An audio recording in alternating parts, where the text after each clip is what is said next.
apologize. I hit the wrong button. All right.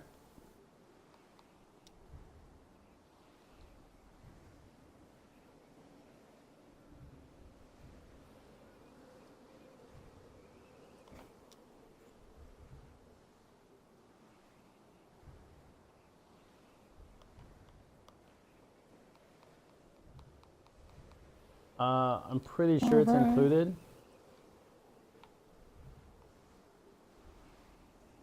All right. Welcome to Three's a Podcast. I am the James. We have Mr. Plasky and Lord Reida going to be heading the conversation. He's going to be talking about the law of attraction. Lord Reida, go ahead, shoot. What is the law of attraction? Well, the law of attraction is the concept that our dominant thoughts create our reality and attract certain things into our lives, basically. And there are many schools of thought as to how that works, and I'll get into that later. But a lot of it relates to what you project from your mind, or how you view the world attracts who or what kind of comes into what they would call your personal reality. Okay. So, yeah. Does this? I think that would. Sorry. Does this also have to do with the way, like, what we believe as far as, like, how we've grown up and stuff like that, right? That plays into it as well, correct? A lot of that. Your dominant thoughts and beliefs, the things that a lot of what they would say you attract comes from, your religious background, the morality that you were taught by your parents, and of course, there are ways to kind of change your belief systems and that kind of thing. But right. That's kind of the majority of what the basic concept is, bare minimum. Okay. I can get into get a little bit into my background and how it kind of convinced me. A lot of people, they kind of view it from a religious context, or which there are atheists that practice it. There's the whole there's a lot of misconceptions. It's not particularly a dating philosophy either. Okay. There's a lot of people that have you bring it up to them for the first time, and they kind of get into, well, isn't it like something that pickup artists are into, or but it's really kind of completely its own thing. But, yeah. Okay. That's neat. Yeah. But kind of how I got into it, though, was I actually thought the whole thing was bullshit until I'd say I was about 15 years old was my first encounter with kind of consciously understanding what it was. Yeah. My dad bought a book at a garage sale, and I kind of looked through it, and being someone who at that point had already, I would say, had to put in a lot of time studying things like hypnosis and meditation. Right. Certain aspects of it made sense to me, but it seemed just a little too new age and a little too magical. But, what was the book called that you were looking through? It was not The Secret, which is probably the most popular book that people will bring up if you bring it up. It was called Law of Attraction by Esther Hicks. Okay. The daughter of Abraham Hicks, who was kind of one of the pioneers in what we have as far as modern law of attraction. Mm-hmm. Okay. If you look her up, she was popular sometime around, I would say, the 30s and 40s. Was kind of when she was doing her law of attraction thing. So it goes way back before when The Secret was even released. You've got, her philosophy was very religion-based, actually. Okay. There was a lot of Bible references in most of her lectures. which was that's kind of how I connect with her most of the time when I go back and go into her old material. But, Okay. And in the biblical way, I mean, would this sort of be? I mean, how does it connect? How does it connect there exactly? I mean, I have an idea that it's sort of like ask and you shall receive kind of thing, but or something. How is it a prayer type thing or? It's very much like that, except it goes. She got a lot into prayer versus meditation, the differences between the two. But her big thing, of course, was about the greatest law of attraction practitioner was Jesus. And there was a whole concept of God creating the law of attraction for it to benefit us, basically. Okay. So that was kind of her school of thought. And a guy that was kind of similar was a guy named Bob Proctor, who took a lot of, I don't know if he took influence from her, or if it was because he was around at the same time, but the very early law of attraction philosophy was very Christian-based, at least here in the U.S. Okay. So, yeah, if you look at Bob Proctor, one of his famous quotes was, God always says yes. It just depends on what you're asking for. So. Yes, I've heard this before. Okay. Yeah. Because one of the pillars in the just about every school of thought when it comes to law of attraction is you get what you ask for, you just don't always get what you want. Okay, I've heard that saying as well. Okay. Yeah, that's based a lot off of what I said earlier when I was talking about your dominant thoughts creating your reality, and subconsciously you may be asking for things that you don't consciously want. Right. And you find yourself wondering why you keep attracting certain things into your life. But yes, yeah. I can understand why someone would ask those types of questions. Okay. Yeah. But I would say part of what started really drawing me into it, it was, I'd call it a couple of years ago was when I started, maybe back in, I would say 2014, was when I actually started investing time in learning how everything worked. It was because most of the time that I had known about it, it hadn't really worked for me. I didn't really know why. It's because it's more of a skill and a learning experience than anything. But I started small, working on trying to attract. I think the first thing I did was like $20 or something. Was what that was like kind of like my. By the way, the term I'm going to use is manifestation, because that's in the community. That's what they call most things. Most of the things that they attract. Right. But the first time it actually worked was I was basically short on cash because I was poor. I was living in a guy's attic at the time. Right. Real white trash situation going on. Okay. Yeah. But basically, I was short on cash, and I was like, well, what am I going to do here? Right. And I decided, I'll go ahead. I'll try some of this material, because it doesn't hurt. Right. And I walked out on the sidewalk. I was at work. Went into work.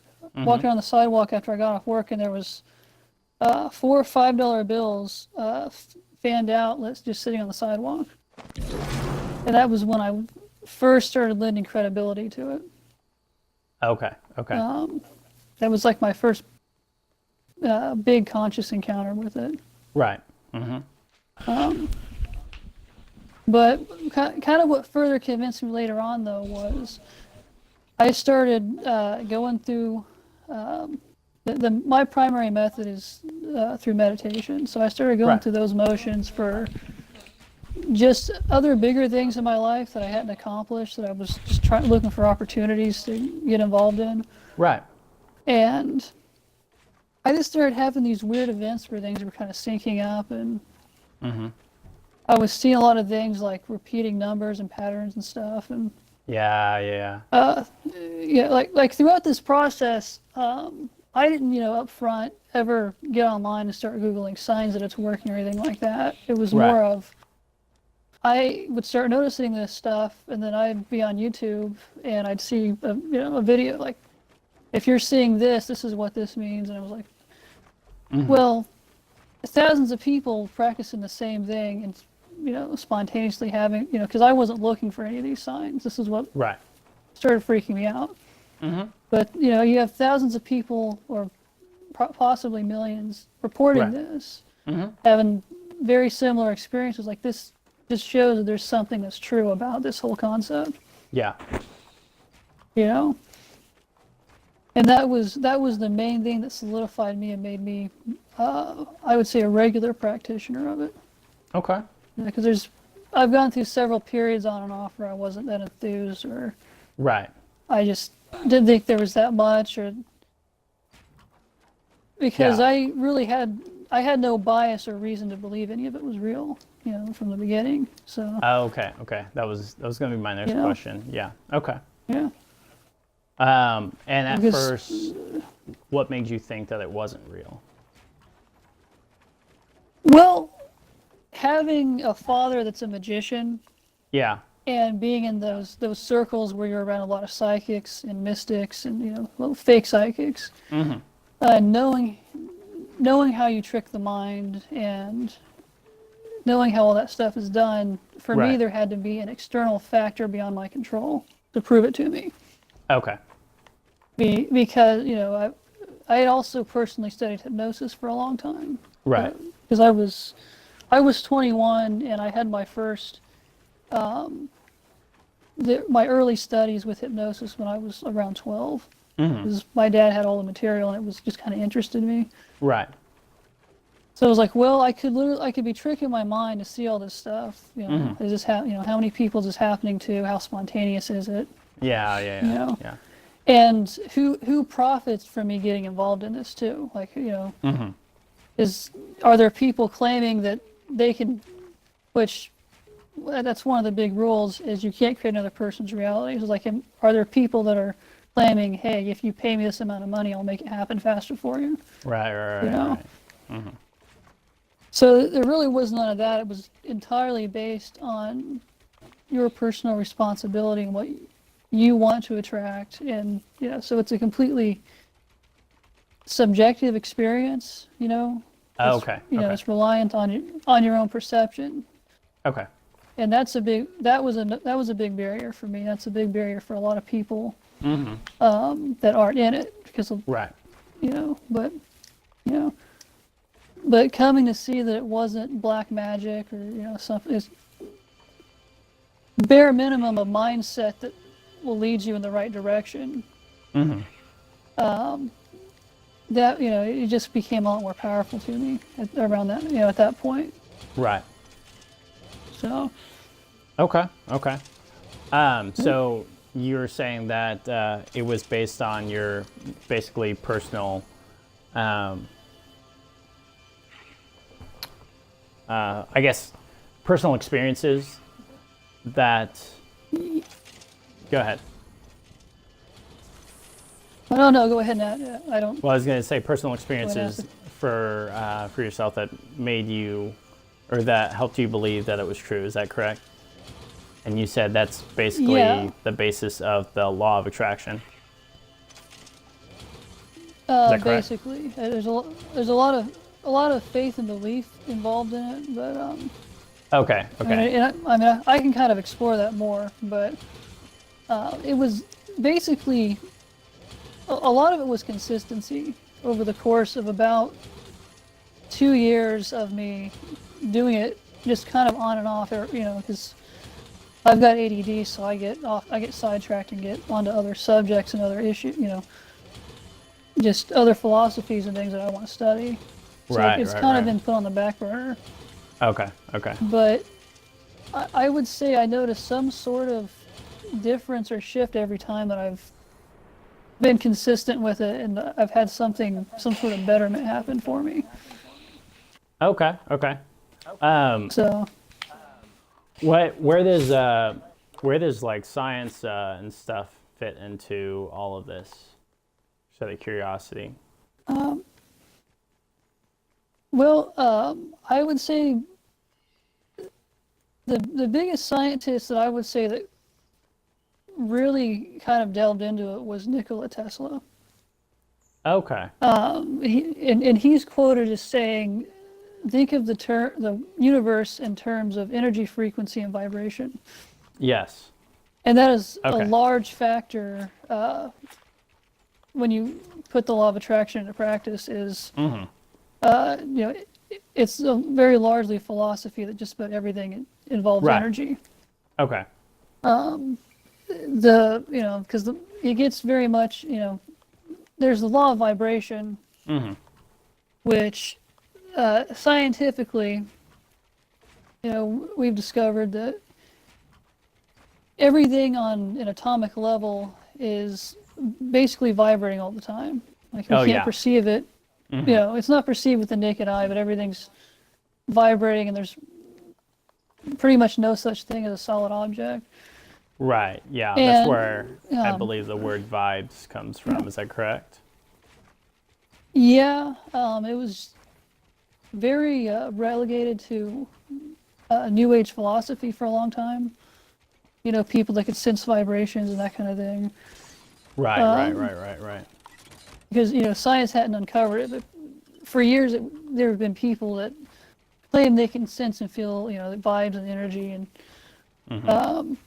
I'd say take that with a grain of salt, because you start getting into talking to dead people and psychics and that kind of stuff if you go too deep into that. Right.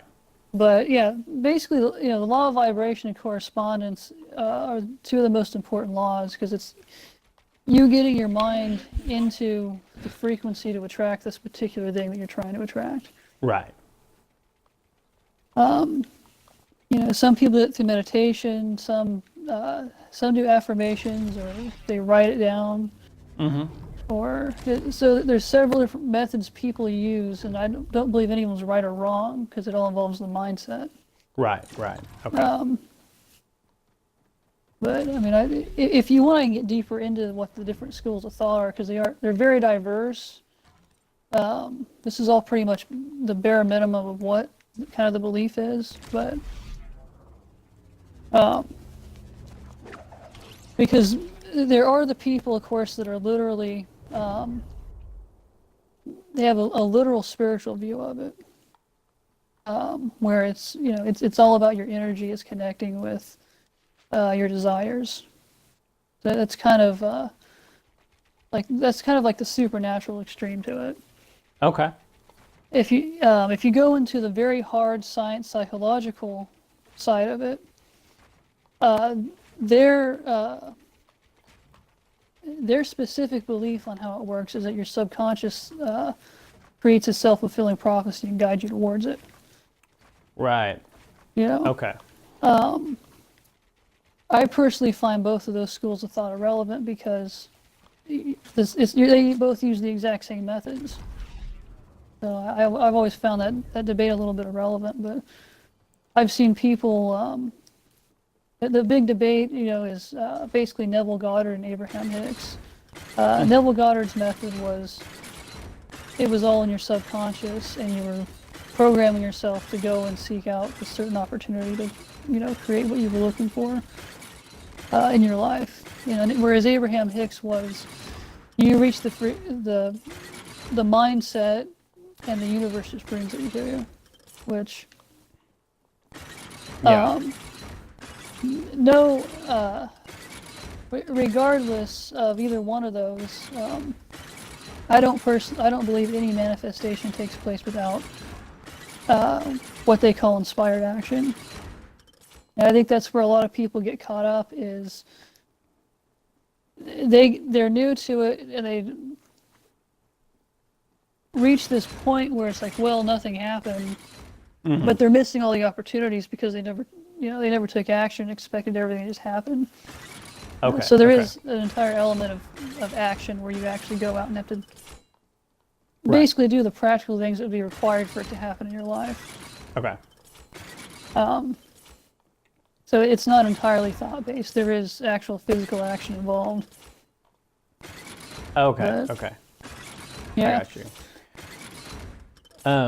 So, you say like, so where does the, so if it's all, where does the thought come in and then the physical action come in? Like, how do you, I don't know, how can you tell there's, I guess, the one and not the other, or that it's not like just a coincidence or something like that?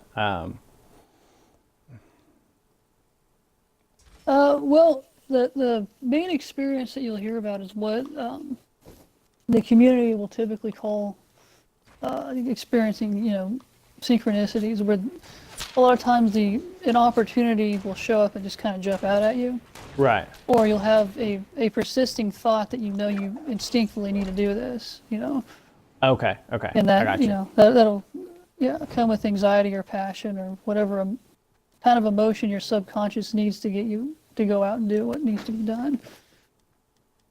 I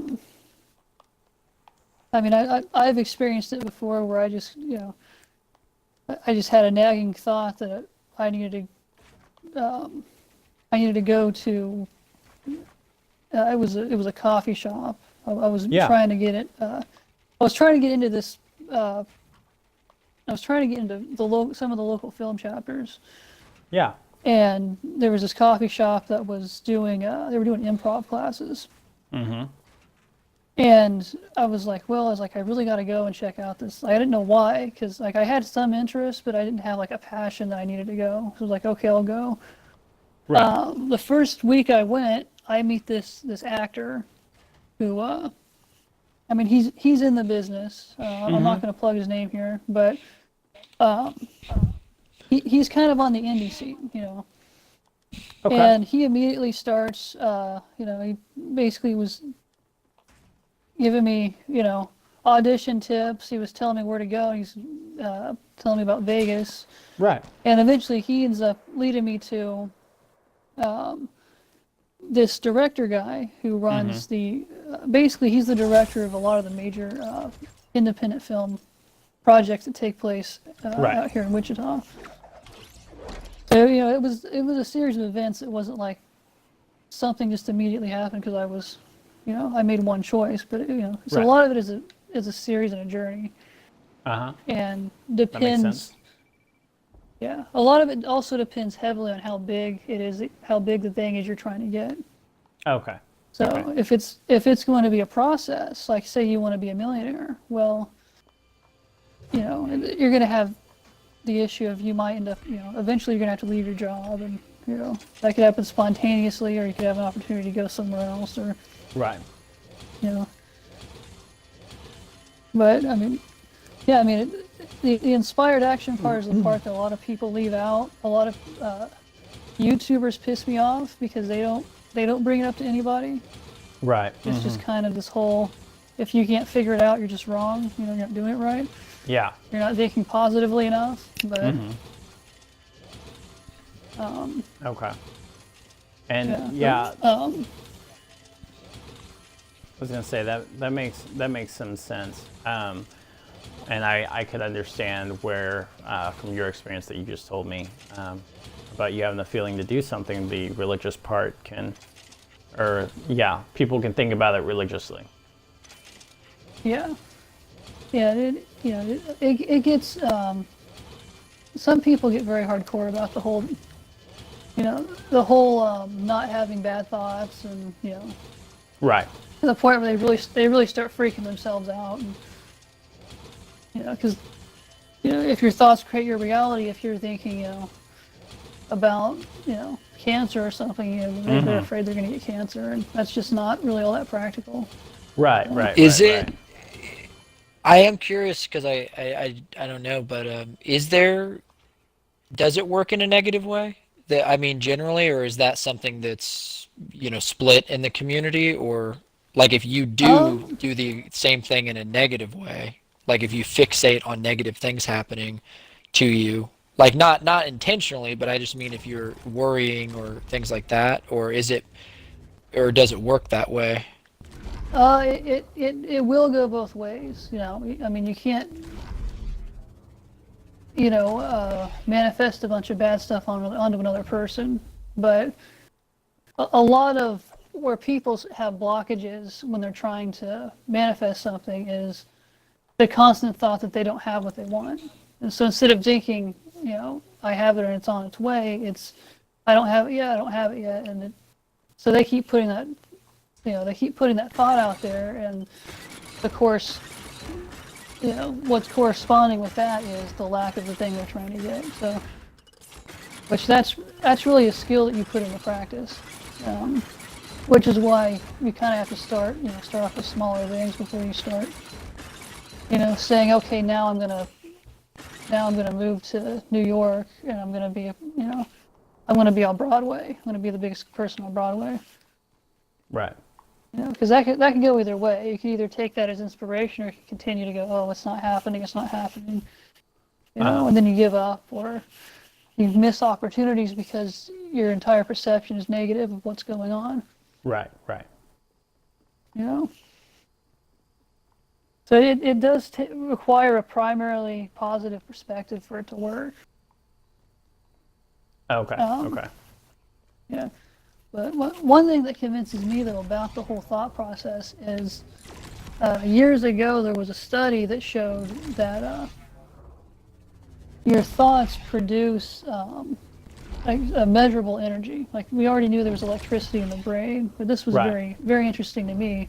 Mm-hmm. Is, they're measuring energy fields basically coming out of the human brain, like your thoughts were producing, so I was like, okay, well that was one plus for me when I did finally encounter law of attraction was, this makes sense because of this. Most people, may have never, heard about that study. I mean, it came out around, I want to say 2005, 2006. Right. So I was really young. So that was when I was first getting into hypnosis that I heard about that. Mm-hmm.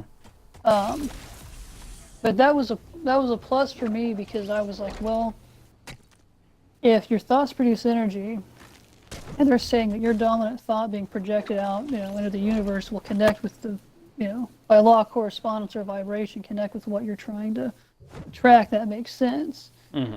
It would, it makes sense that it would take time, and it makes sense that you would eventually put your thoughts on the same frequency. Right.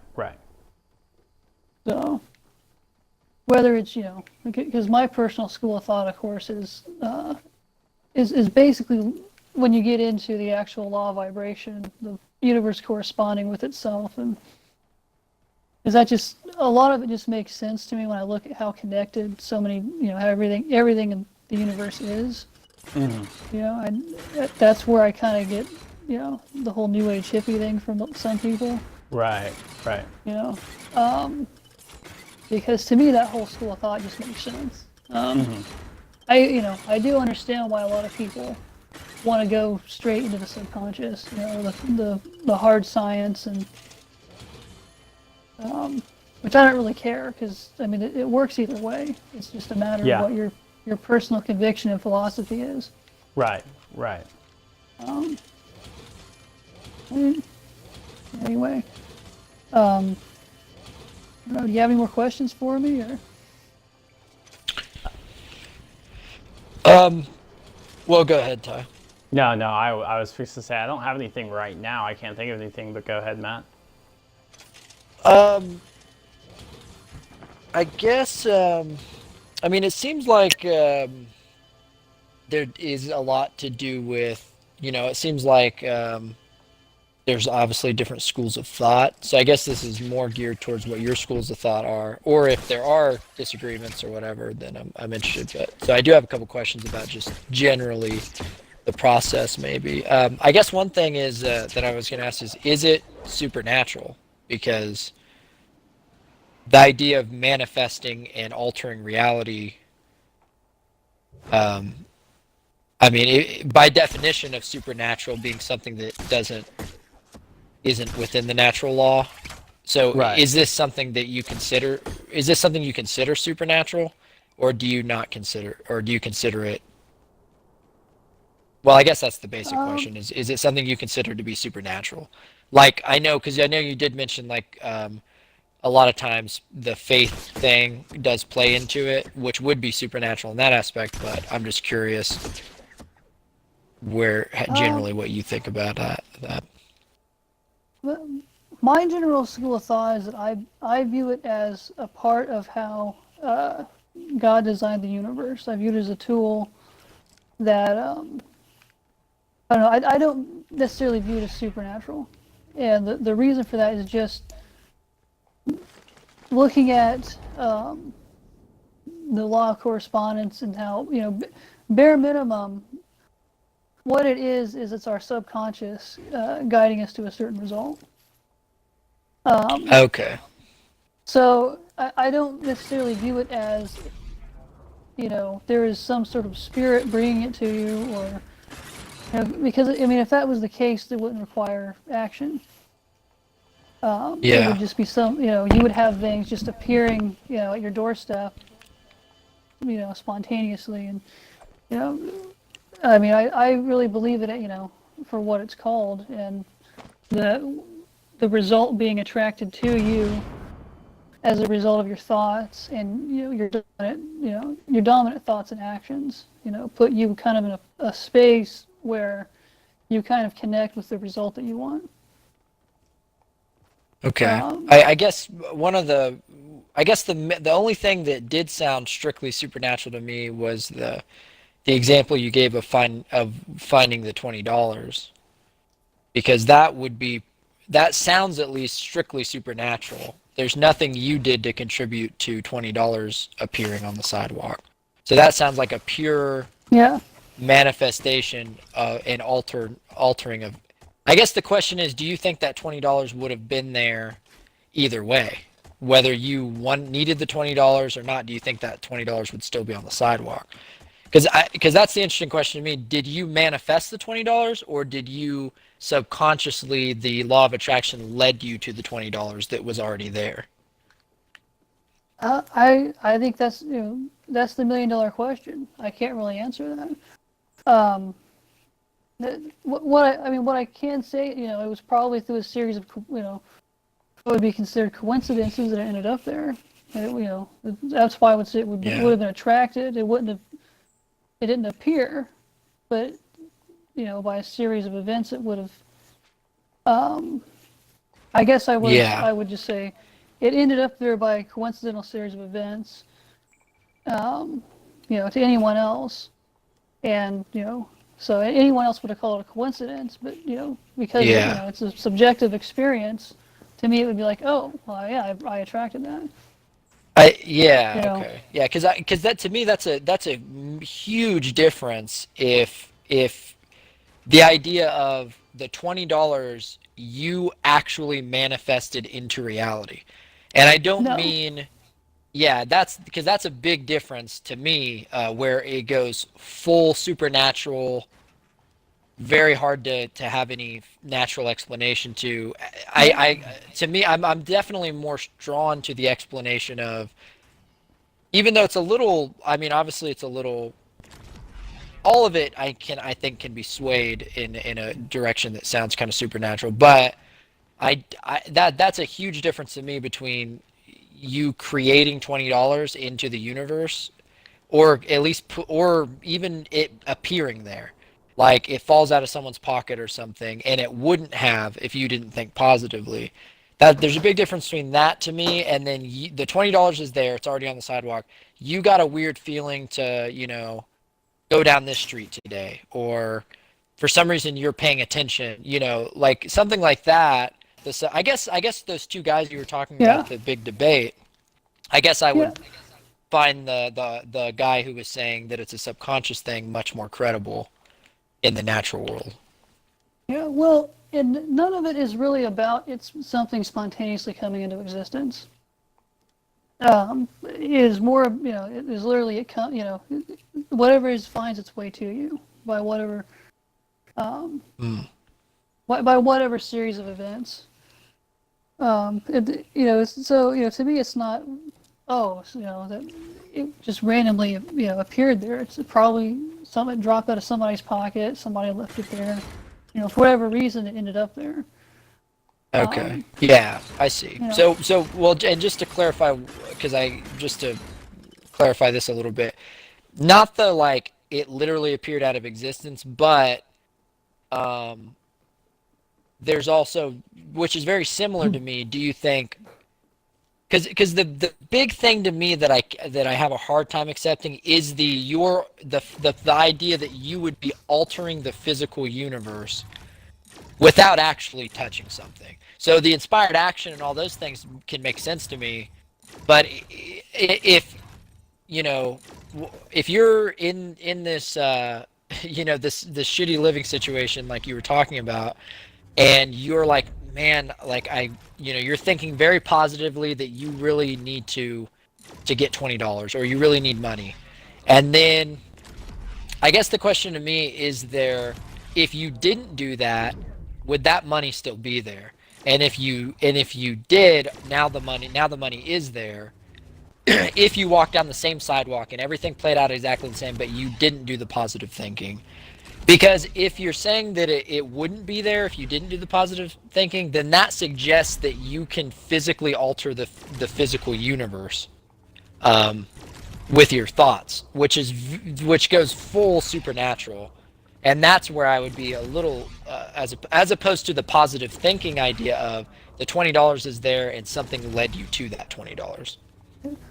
well, I mean, maybe I wouldn't have noticed it. That's Right. I want to go with that perspective. I think it has to do with the $20 was already there, but you would have already you were already going to pick it up. But I think what Evan's talking about is you're not going to sit there and manifest something. I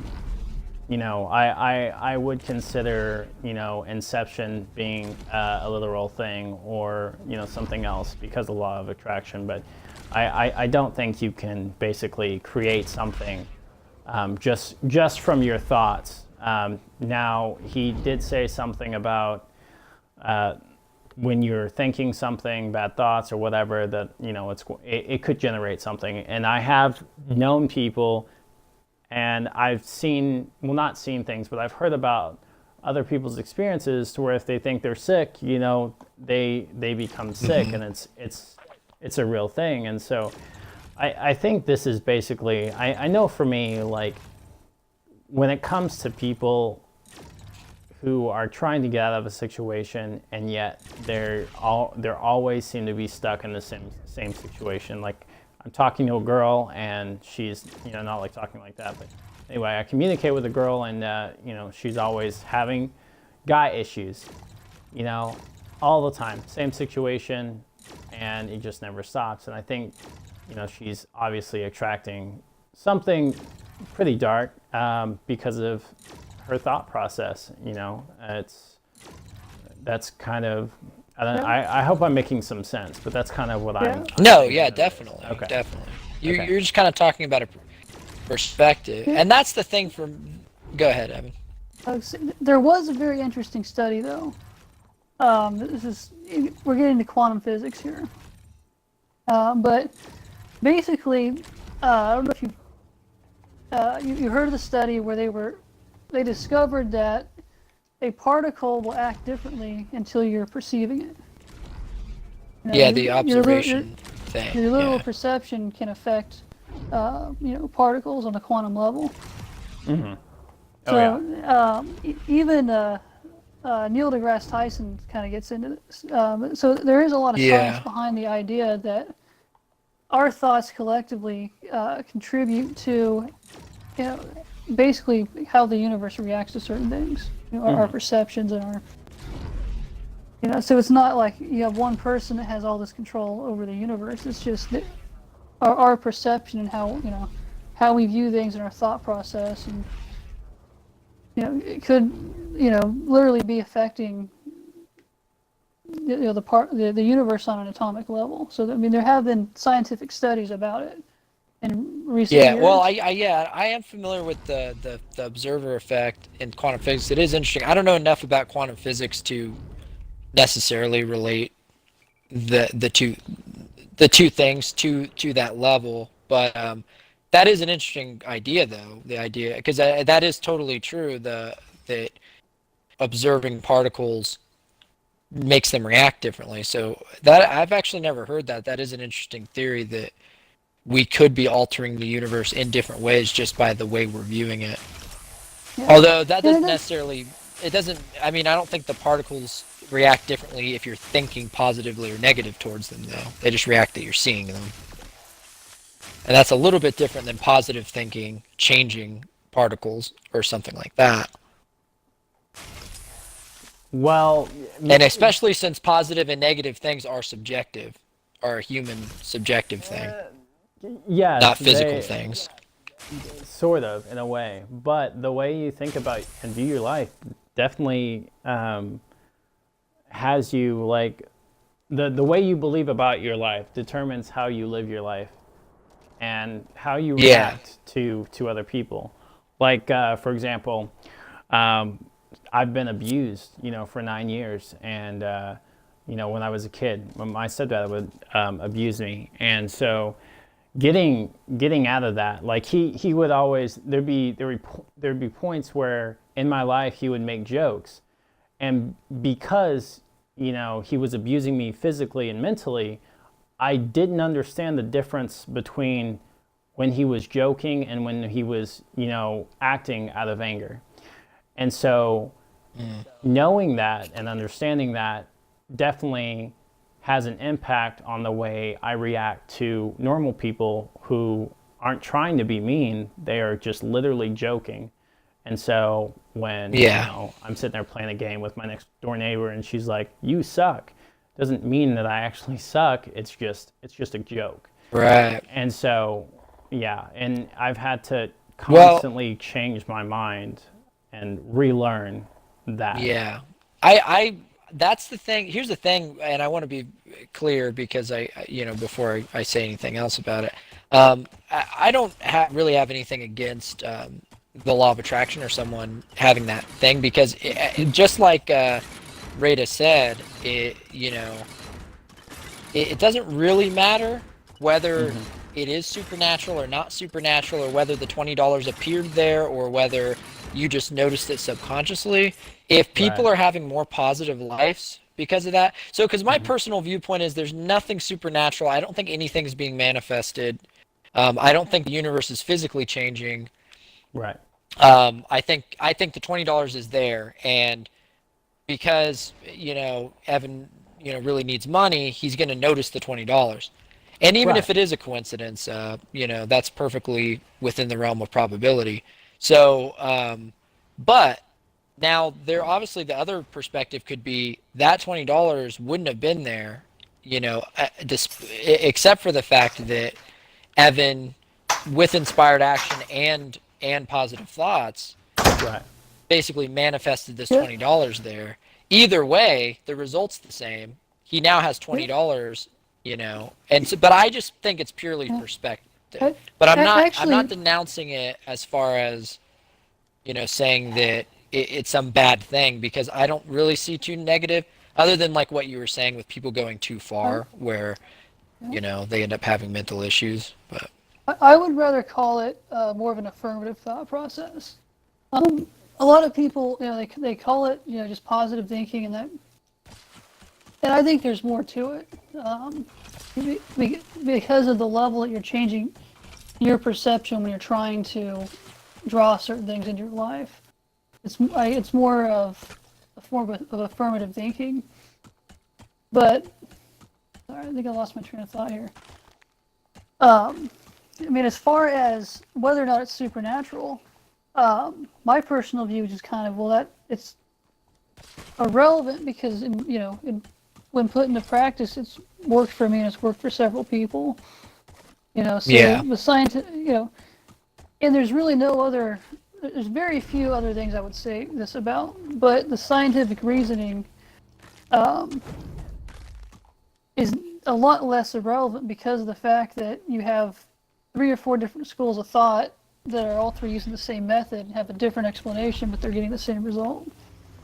Yeah. So that's, the argument is always, the argument is all just in why or how. Right. Yeah. Exactly. And that's been raging since you go back as far as the 20s and 30s, and you have some of the earliest books about what they didn't call it this. They didn't call it at the time, but what we now call the law of attraction. There were a lot of people debating whether it was God, whether it was the universe, whether it was your subconscious. Right.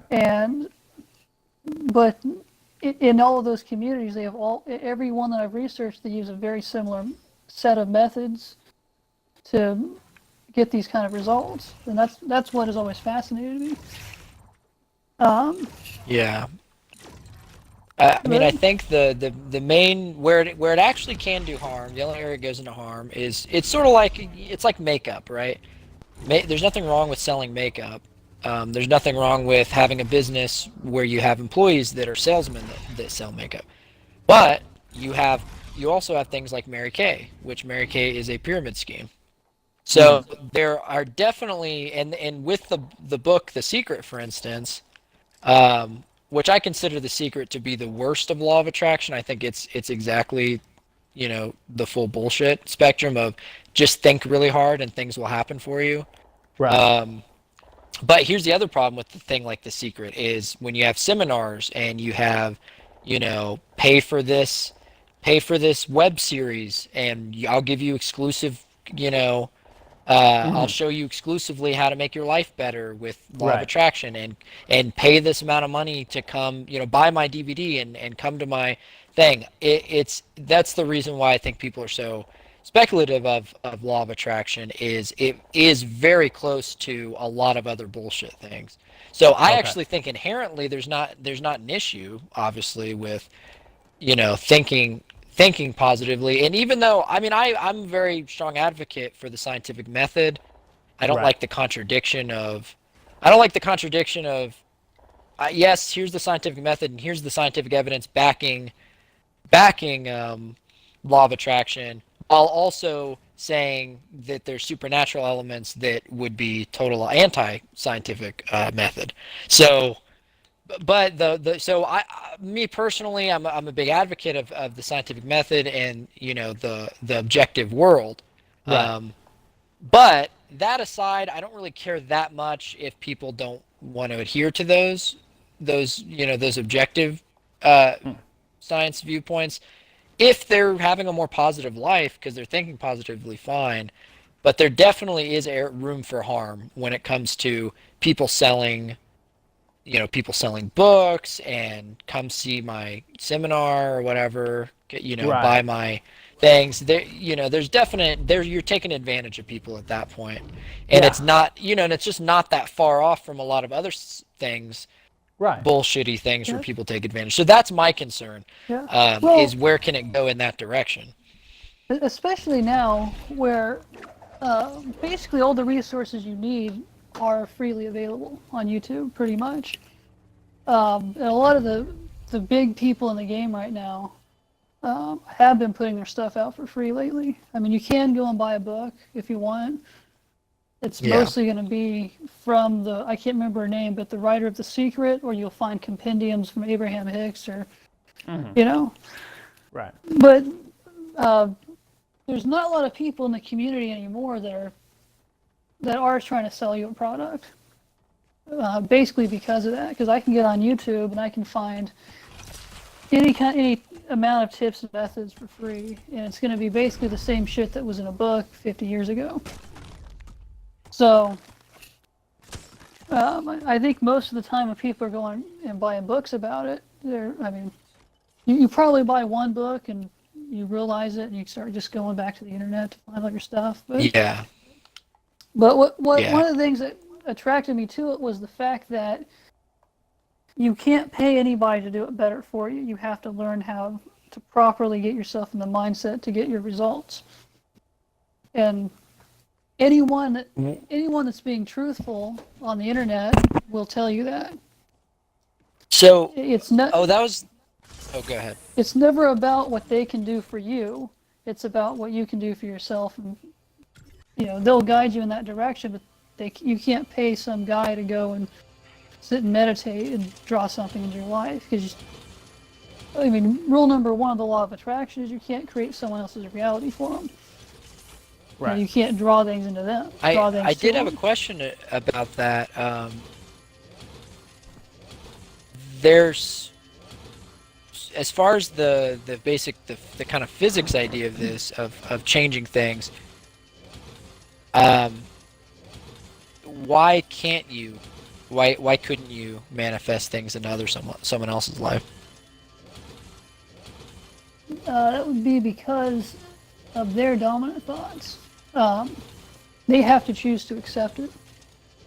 You would have to convince them to change their perspective and want to bring that into their life. So they have to decide. Which, really, I'd say the main issue there, I'll just go ahead and get into it. This is one of the most common issues I see online and forums all the time, is people that are trying to use it for relationships, and they have a specific person in mind, and they're constantly trying to draw this particular person, but nobody comes out and tells them, well, you can't use this for mind control. It doesn't work that way. But there's all kinds of debate about it, and I mean, you might get yourself in a situation where you have more opportunities to meet up with somebody or hang out with them, but there's this whole pull thing that a lot of people do where they're trying to draw what they call their specific person in, and I just call that the prime example of people trying to manifest someone else's reality. That it's a very common thing that people do. But I think the big issue that you're getting at is, basically, law of attraction is such. It's an experience, and it's kind of a journey. It's all subjective to the individual that decides to practice it as a philosophy. We'll just call it a philosophy for now. So it's very difficult to prove it scientifically. So anybody that is radical, because there's the people that think it's bullshit, and the people that are into it are usually really into it. And both of those things are based off of either I didn't try it, and I think it's bullshit, or I tried it and it didn't work, or I tried it and it's working, it works for me and it's still working, and that's why I'm preaching this to everybody. That's why I'm telling everybody to try it, because it was, they kind of, put the work in and figured out what worked for them, and kind of, things started happening and working for them, and now there's, because it really does get very exciting. You really do want to start telling people, that it works, and bringing other people in so they can kind of help their lives and improve their overall quality of life with it. So that's, there's too radical, I do think there are certain scientific studies that are showing evidence for it. Mm-hmm. But I think it'll be a very long time before we can objectively scientifically prove the whole thing. Prove or disprove it. Well, we can scientifically prove that perspective makes a difference. I mean, I've mentioned this before. Well, not on this podcast, but it's pretty easy studies that people who believe things happen for a reason are much happier people. Like, right? So we can scientifically look at it, and we do know that perspective will change, your life. If you're looking at everything in a positive way, I mean, it's not much different than, a lot of the things are kind of just classic hit and miss things, like, where it gets similar to like horoscopes or something, where, if my life sucks and I'm poor at the moment and I need money, and there are a number of different ways that all of a sudden money could show up. But if I'm like, man, I really need $20, maybe someone loans me $20, maybe I get a birthday card in the mail, maybe I find $20 on the sidewalk. That's just my positive perspective going, holy crap, that was because I thought positively.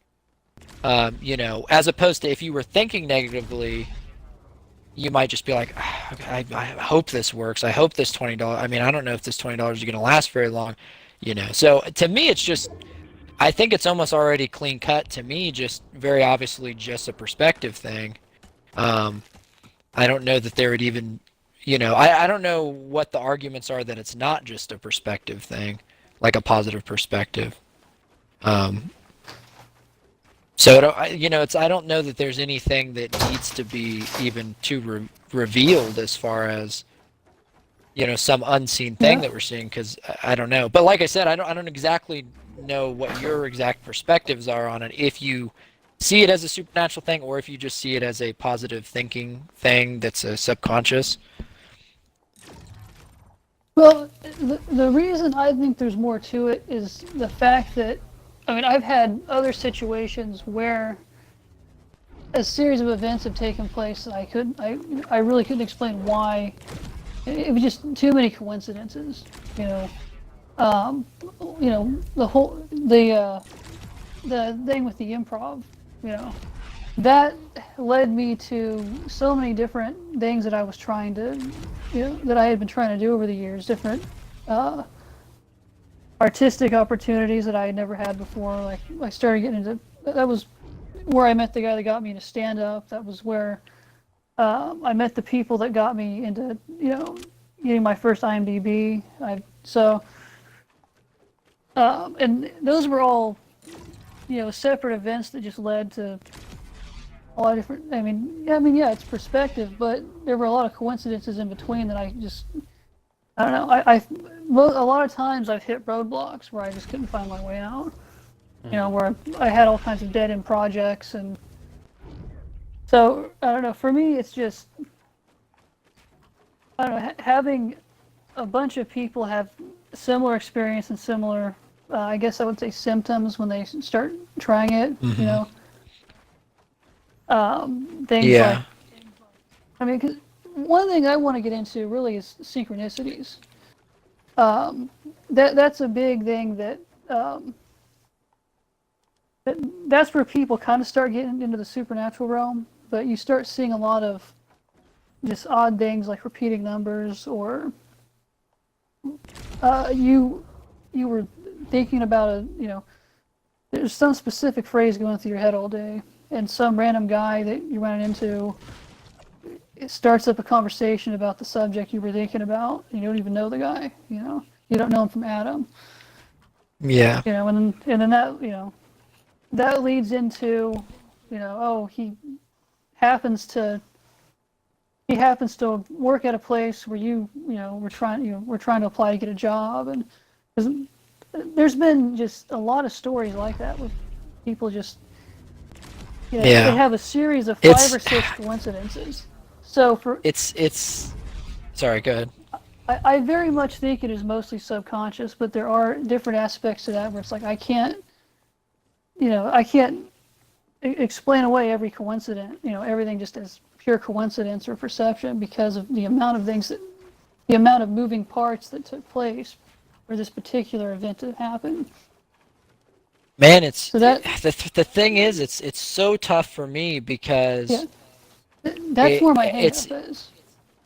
Yeah, I see what you mean, and that's the toughest part, is the subjective part, where obviously I don't know exactly what you experienced, but the reason why it gets so hard for me as a skeptic, and not a skeptic in a biased way, I don't, like I said, I mean, even some of the scientific stuff you're saying is really interesting to me, like the observer effect and things like that.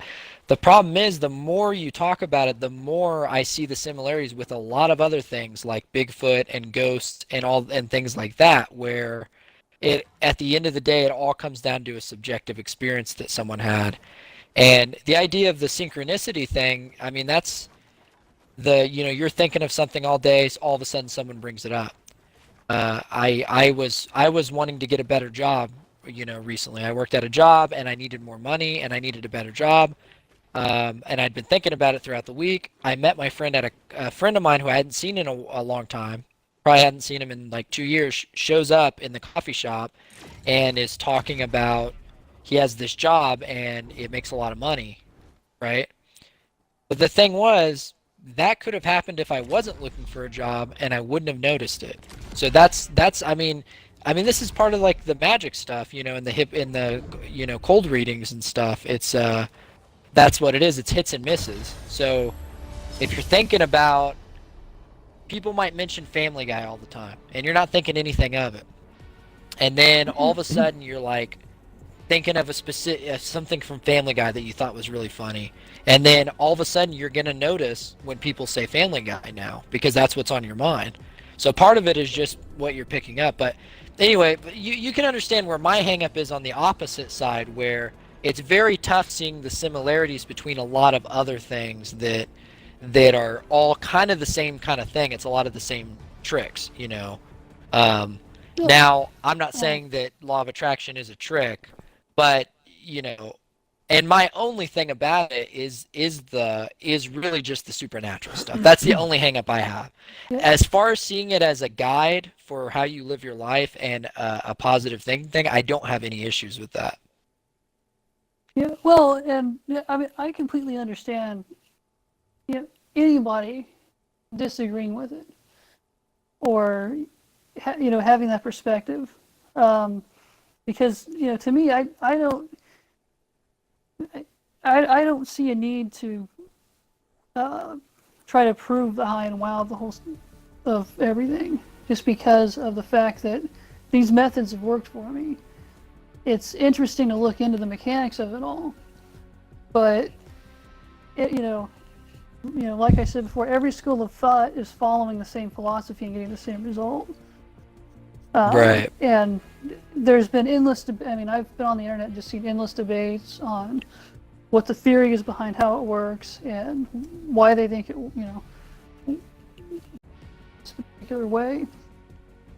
So, I mean, that's why, you know, I don't feel like I could ever prove, you know, law of vibration to somebody. I think that it's always going to be something that people are always going to have to experience.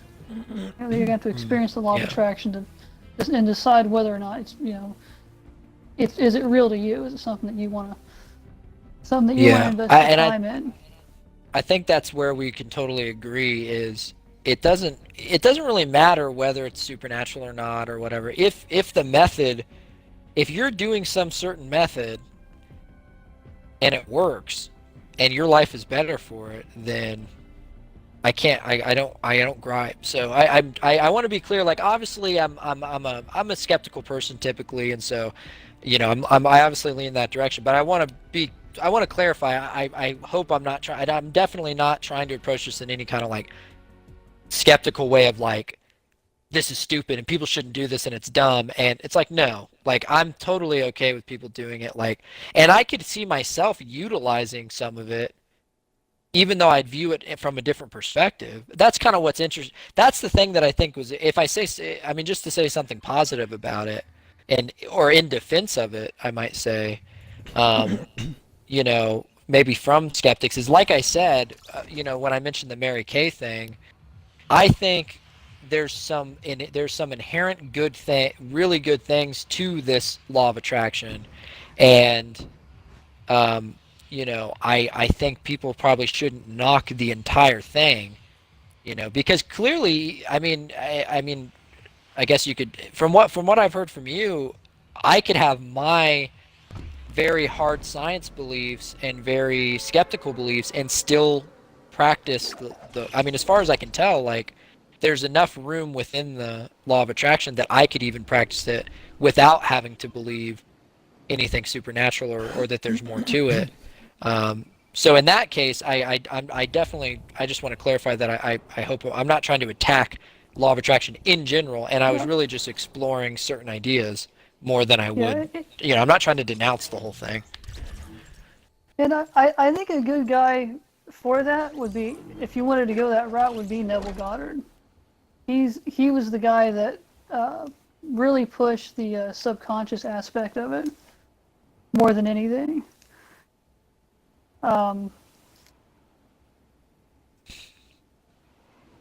I mean, really, Okay. the basic mindset of it is you would, you know, you can write it down. You can do, which I don't do this. Well, some people have, you know, they have their vision boards, they have their writing, there's meditation, affirmations, and things. And really, you get yourself into the mindset that you already have whatever it is you're trying to get. You know, and that's the top basic belief of the whole thing.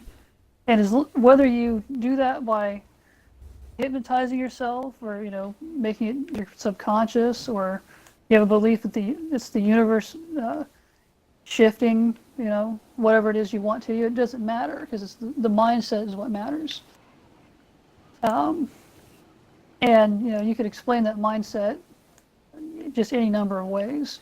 Why my subconscious kind of guided me to this opportunity, or the universe put these events in sync for this to happen for me, or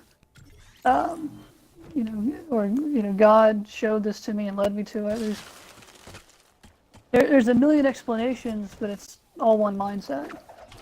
It's just the mechanics of how and why, and that's what people have always want to. That's the main debate, even within the law of attraction community. Right. Everybody's still divided on that. So yeah, I mean, it's totally cool to have that, the skeptic idea of why, because most people in the community don't, they would never objectively say this is why this works. They would just say this is why I believe it works. Right.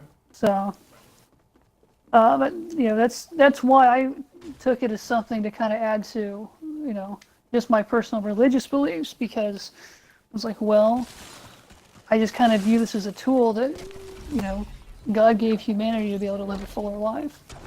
Right. It's something that I can, add to my faith, and I can use it as something, I guess I would say more effective, gives me more peace of mind than just using prayer for everything, Right. Mm-hmm. And a lot of Christians that get into it have that same perspective of it's more effective than just prayer. When I go and I do this meditation, I get myself in the mindset that this is going to be okay and it'll work out. Right. Yeah. So, and I definitely think that would be something that I definitely would be concerned about.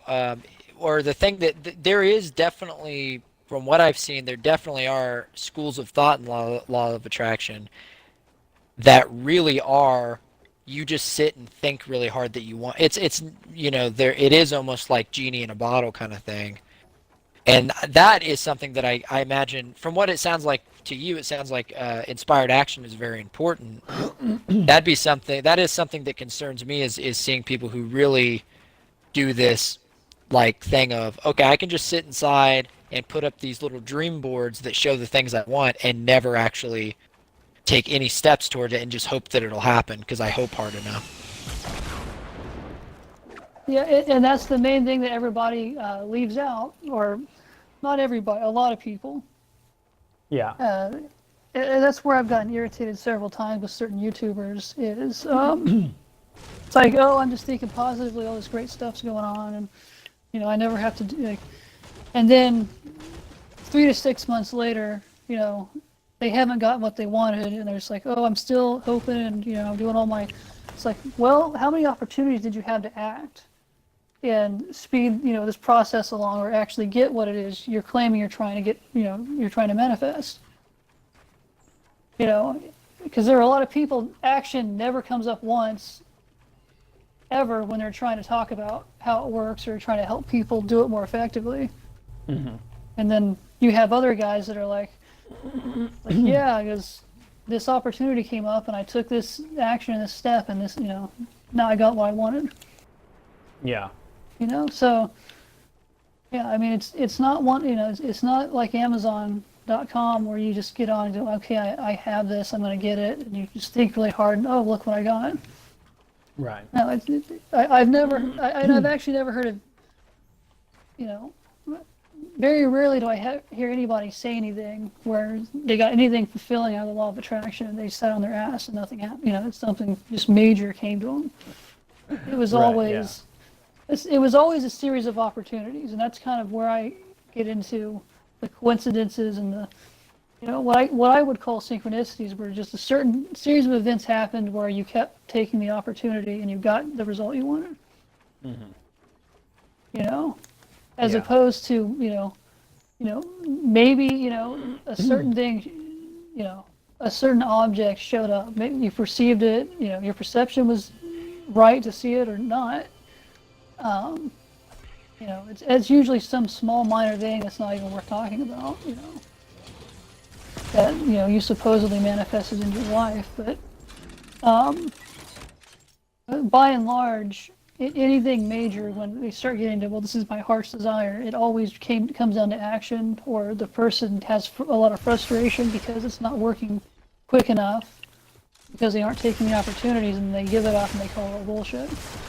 So, I mean, call it what you will. One guy that I really admire, who is he's a hypnotist and NLP practitioner, and everything he does is scientifically proven. Right. And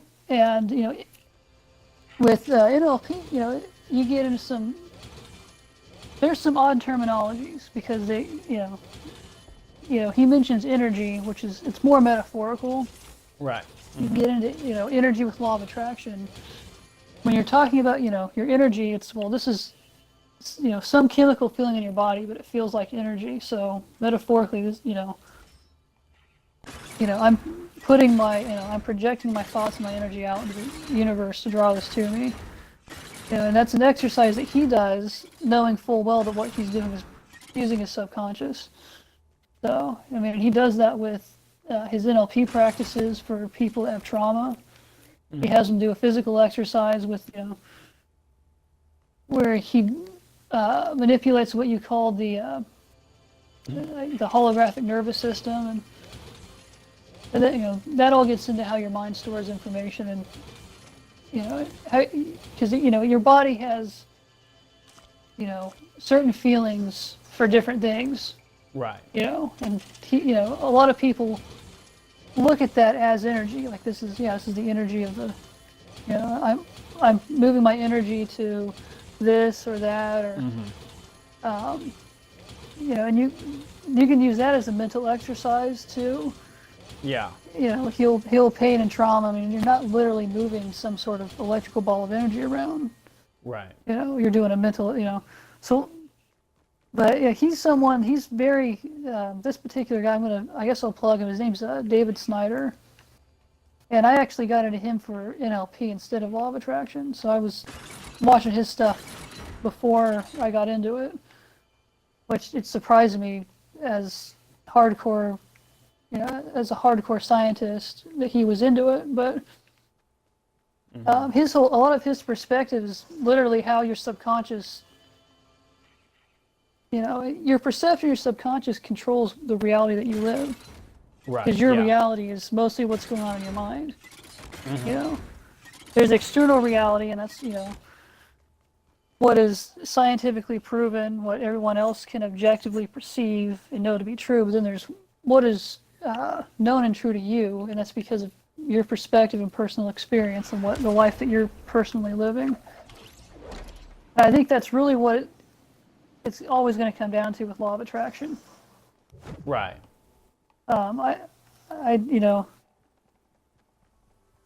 Yeah. So that's. Go ahead. I was gonna say that's why I completely understand when people get into it and they get into specifics of how it's working, or the what and why and everything, because it's a subjective experience that you're having, and I'll be the first person to admit that. If someone were to bring it up, it's like, yeah, but it's increasing my quality of life and I'm not hurting anyone else. Right. Yeah. As opposed to, say, a faith healer that tells you he's going to cure your cancer, with a prayer, and you end up dying 6 months later because you didn't get your treatment. Yeah. Yeah, I know what you're talking about. Yeah. So I mean, it's just that open and honest idea that I would say a lot of people that are into it have of. It's a totally personal experience. It's completely personal to me, and I'm sharing it with you because this is working for me, and I want other people to better their lives. That's really what draws me to it. Kind of keeps me in the community. Is just the fact that most of the time people are very honest about that. Right. Yeah. That this is the reality that I'm living, and this is my perception and what I'm experiencing. Mm-hmm. So, I mean, So this has a it, lot to do. Definitely. Have you ever you've met someone, right, and you just like you wonder why they're stuck in the same situation like over and over, correct? yeah. Does that have Well, to do with I that a don't. little bit too? It does a little bit actually. If you really want to get into it, actually, I might do it. I might have to do an NLP show sometime. But Okay. a lot of that gets into your subconscious thoughts and beliefs, Okay. and which again someone would call law of attraction, because it's your dominant thoughts and beliefs, or the subconscious patterns that you aren't able to break, are keeping you in this Right. particular lifestyle, and Yeah. and a lot of law of attraction meditations kind of help you break that cycle. Okay. So, but yeah, I mean, if I got into that just from a psychological perspective, that would have a lot to do with people's subconscious blockages and their dominant thoughts, and what Yeah. a persisting I mean, perception that they. there's we gotta point out the fact that there's a lot of biology in that, though. So yeah, I mean, to say I wouldn't want to put it out there that it's all that. If someone's in a shitty place in life, if they just think differently or think more positive, they'll change it. People who have addiction, for instance, that's very biological, you know. So Oh Well, well, yeah. No, I'm that, sure. I don't want to put out any that's harmful information that law of attraction could solve, some well, certain no, life situations. no. I mean, law of attraction is not. I mean, it's not a cure for that, for trauma or addiction or anything like that. I mean, if you wanted to get in, trauma and subconscious patterns, and you want to just go all mental and stay away from medication, then I would say your best bet would be going to someone that practices hypnotherapy. Now they're not; those people are not certified doctors. I'm going to leave that disclaimer. But if you have somebody that is a purist like that, that's law of attraction will help you. You'd want to try hypnotherapy before you, I would say after you've had some other type of treatment that didn't work for you. But, that'd be my disclaimer. So, but I'd say a lot of people. Are you just talking about harmful patterns in relationships, or where they keep, they're just kind of stuck in poverty and keep making the same mistakes over and over? Or are you talking about hardcore addictions and trauma?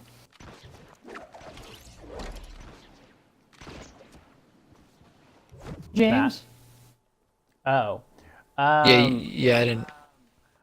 I'm sorry.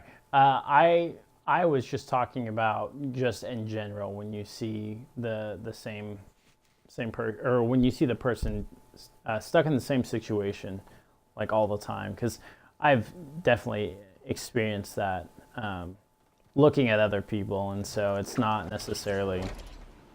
I always thought that had to do with the law of attraction, and so.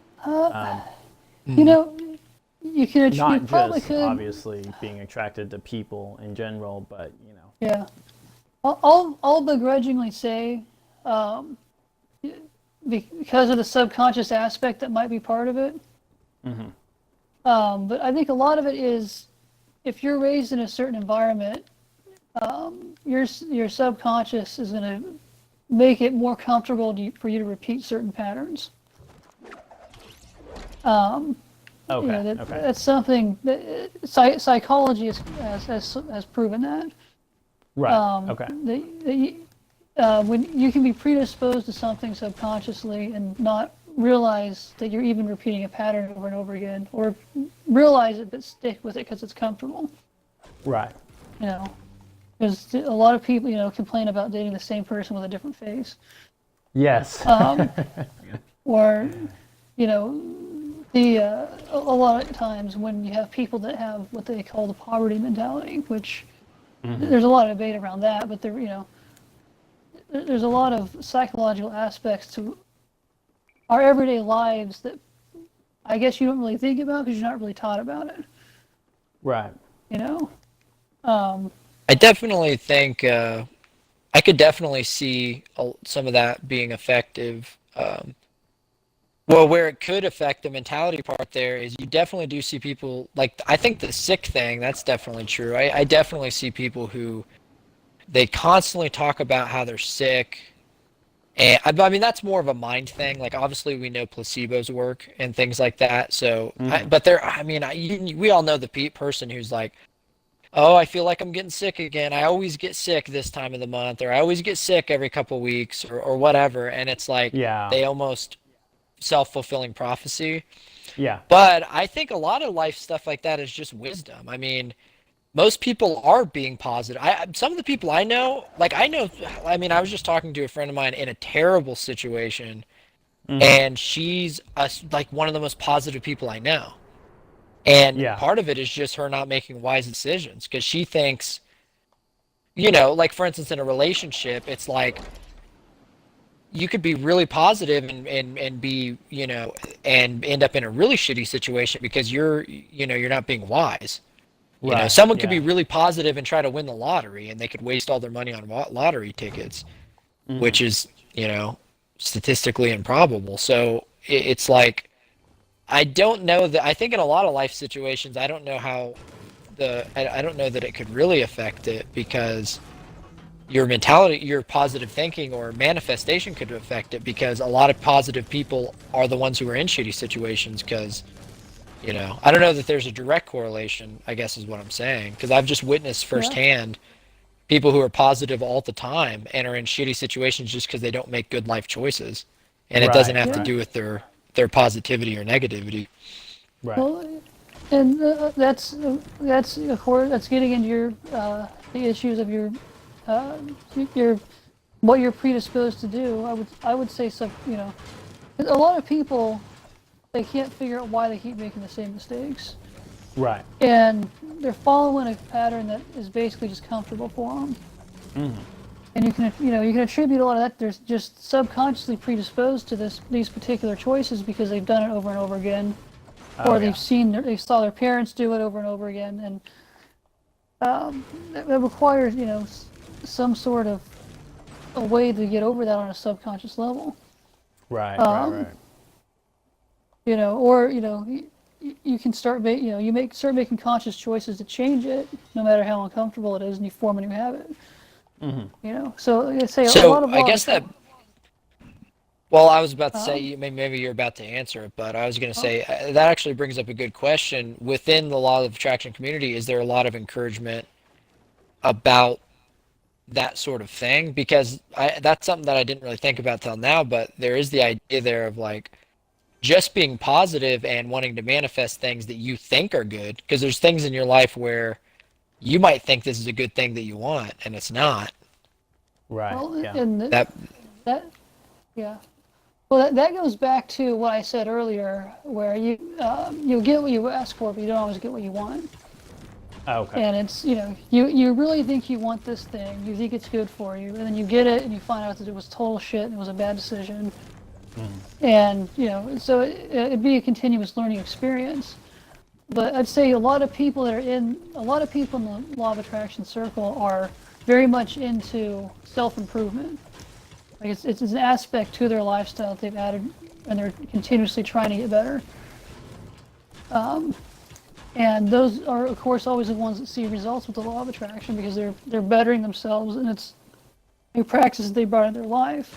And a lot of the people that it's not working for, you know, they are positive. Well, they're not taking the actions or changing the patterns in their life to make it possible for whatever it is they're trying to get to come to them, or for them to get to what it is that they want. So yeah, it's not necessarily always positive thinking. It comes down also to Action. you making action, making the right choices, changing your patterns. So I mean, you know, the bare minimum, you know, your thoughts produce your reality that's part of it. But there's also, you know, there's a lot of action aspects to it. You know, that's why it's viewed a lot more as a philosophy than magic. I would That's not. say. Oh, okay. Because, I mean, say you've never picked up a guitar and you want to be a rock star, you know? And you're just spending all your time moping around about how you're not a rock star, and you bought the guitar but you never play it, Right. Mm-hmm. Or you've never gone to an open mic, or you've never started a band, or you never played a show. Right. And you're expecting someone to bring a contract to you. Well, you've never taken the action, and even if you got the opportunity to sign $1 million record label, you didn't practice, so you still suck ass. Yeah. So, you can't perform on the level that you would need to be able to have that in your life. You're not ready for it. Right. So, that's why I think it's more prudent for most people to view it as a philosophy of a philosophy of self-betterment. Yeah. Especially if you're someone that's always trapped in the same pattern. Because I mean, me personally, I changed a good amount of personal patterns, and kind of had and I attribute it to the process of the law of attraction. Maybe not necessarily the law of vibration or anything, but as I was started doing my meditations and doing the exercises, certain things started coming up in my mind, like I got to change this, or this shit's not going to happen. So, and that was how a lot of the, some of the bigger things, the better experiences that I've had that I would attribute to the law of attraction happened because I readied myself and prepared and pushed myself through the uncomfortable parts of it. Right. But I still had the mindset of like this is going to happen. So, and I don't know anybody that practices it and it doesn't do that has any kind of decent results, Right. But, okay. But I mean, Wow. I was gonna say I would say if you wanted to get into it tomorrow, or you want to turn this off and you want to try out the law of attraction, I would, just look up the exercises and start doing them. I wouldn't make any claims or promises to anybody about what it will or will not do. So I know that's kind of what we're debating. Does it work? Right. So on top of a mindset, it's a lot of meditating, or like. Well, how does this? Because the way it sounds is it sounds like it's just like I mean it sounds I don't know, it just sounds like a law, like gravity is a law, but then you're talking about it as if you practice it, and so that's I think for me what is kind of confusing. Go ahead. Yeah, the reason it is called the law of attraction is because it is considered to always be active, whether you're conscious of it or not. Your thoughts, your choices, and all that will attract certain things into your life, whether you're conscious of the existence of that law or not. That's the main reason why they call it the law of attraction, as opposed to, the philosophy or the practice of attraction. Okay. Because, and that holds true whether any of these schools of thought are right or not. It's more of the conscious, you're conscious of this and you're making this choice and you're doing these exercises to produce this result. Right. So, I mean, I would say there's, if you want to really get into, if you want me to get into what the exercises are, or. Yeah. I mean, that's what I'm interested in, is the kind of more, I mean, I guess it's more specific, but kind of what the typical things you do are. Yeah. Well, I've seen a plethora of different exercises that people do. From, there's the vision board. I'll start with that because that's the stereotypical one. Basically with the vision board, what you're doing is you're taking the pictures of everything you want and you put them on a poster board or on a bulletin board or something, and you look at that every day to remind you of what your goal is. Okay, that's usually one of the first things people do. Okay. Another method is you put you write everything down on a list, and you focus your intentions on it for so much time a day, or some people just they take their law of attraction journal and they log their progress if it's something really big that they're trying to get. So there's also what they call the 555 method, where people, and I haven't tested this one. People are saying it's really like it's helping them out, but basically you write an affirmation down 55 times, 5 times a day, and that supposedly gets these people into the mindset or whatever. I haven't practiced it. Okay. It's fairly new. I don't know exactly when it just suddenly became popular on the internet. So, but That sounds really good. I like that one. Okay. There are also meditations. There's a lot of meditations of different types, where ranging from anywhere between 5 minutes to an hour. That people sit and which a lot of there's the of course they have self-hypnosis, or hypnosis that you can look up, and there are people that use see here. There are people that use subliminal messaging, where they put on music and it's got subliminal messages, or they play that when they sleep, and the effectiveness of all these is of course subjective, because I haven't tried all of these. What I normally do is I go through a meditation, if I can, every day, from 15 to 20 minutes. And that's mainly because I've been doing it long enough that it doesn't take me as long to get into the mindset. Right. Okay. I mean, if you're in a mindset where you're doing the meditations and you're doing it 3-4 hours a day, and you're constantly going back to it and redoing it because it wasn't good enough, you're not in the right mindset, and you need to kind of change your perspective in probably a different way. Right. Okay. That makes sense. There's what I call the Tony Robbins method, though. The hour of power.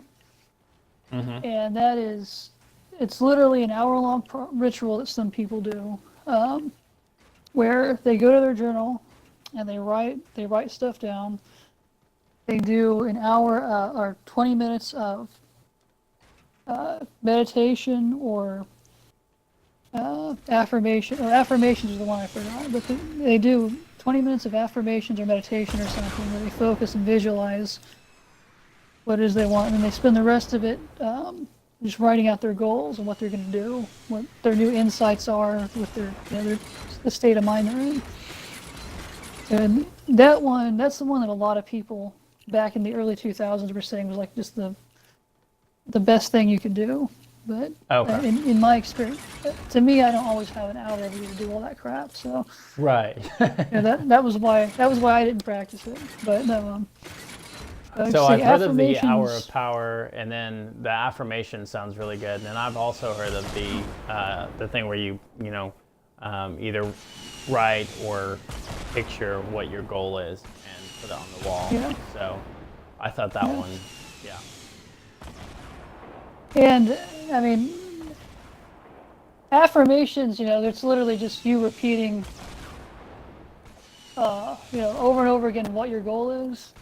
To yourself. Some people say you gotta say it out loud. Other people just do it mentally. It depends on your school of thought. And the 555 method is just that in written form, basically. And you can, of course, do a combination where you write your goals down and you meditate over it, or you do your affirmations. So a lot of people mix it up, and but I can't say there's any one method that doesn't work. I can just say what does work for me, because I know other people swear by a lot of those methods that I mentioned. So, I mean, because there's a reason that certain ones are so popular. It's kind of how I would, because there's thousands of people that are coming up and talking about this new 555 method, Mm-hmm. and I haven't tried it. I don't see the point in it. I don't see Right. why people don't just sit down and do their. But some people are saying, God, this has helped me so much. You got to try this. So, Yeah. which is that's usually how the community is. If there's a method that's working for them, they want to, they go out and they share it with everybody, and they don't usually charge you for it. Right. Right.